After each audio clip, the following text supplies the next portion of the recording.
Good afternoon. We're at the Paddock Wood Brewery here in Saskatoon. I'm with Steve Cavan, the founder and Brew Master of the Paddock Wood Brewery. We produce these ready brew kits for wine scents, and Steve's going to tell us about his journey from home brewing into the world of craft brewing.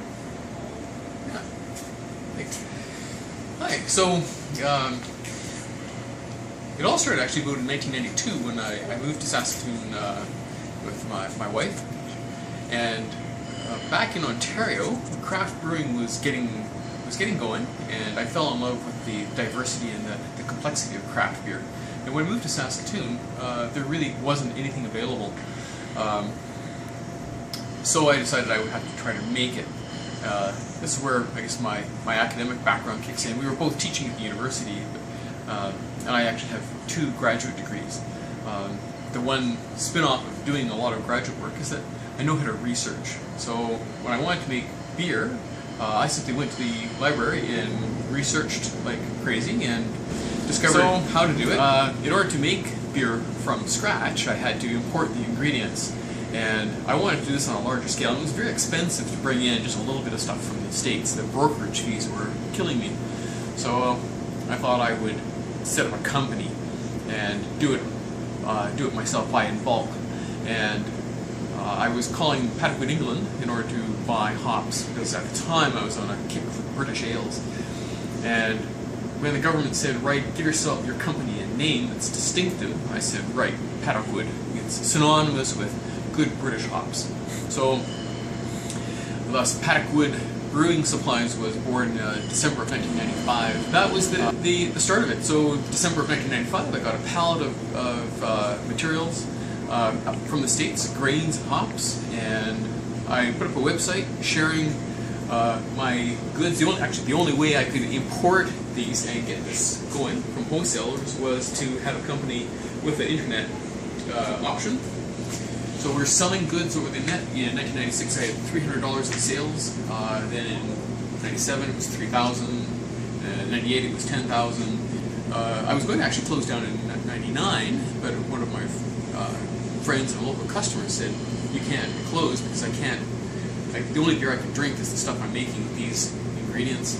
So we opened up a storefront. We had this brainwave of making this. So we took our little computerized recirculation and fusion mash system so we could get consistency of product, and we made kits. It was kind of funny. People would come in and they'd say, brewing supply store. And we had no kits, no tin cans, and I'd say, what's going on here? And they say, you tell me the beer you want from anywhere in the world, I'll research the ingredients and the recipes, and I'll replicate it for you. And then we'd make 2, one for that person, and then we'd have a box, so someone would poke their head in and say, oh, you've got that beer, that's kind of cool. So we'd sell. So we actually incorporated and expanded to this location, because we had a tiny little 300-foot square foot place. We couldn't just do it there. So we bought a system that would make 300 liters, so we could make like a dozen kits at a time. We were doing, on our little 50-liter system, we were doing triple shifts every day, like just going, oh, okay, this is crazy. We need to do more, and so we were doing that.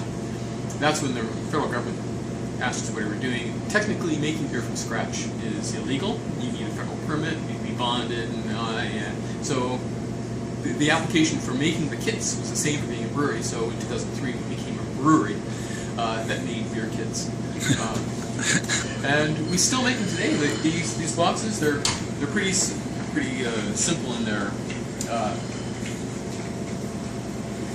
look, their appearance, but they're effective.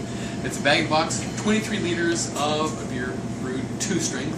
You don't do anything, you don't have to add water, you don't add sugar, you don't muck around. You simply put it in the fermenter, add the appropriate yeast, walk away, come back in a week, done, rack it up, bottle it up, keg it up. Kegging's ideal, you don't have to bottle. And yeah, so it's ready to go. So the ReadyBrew kit.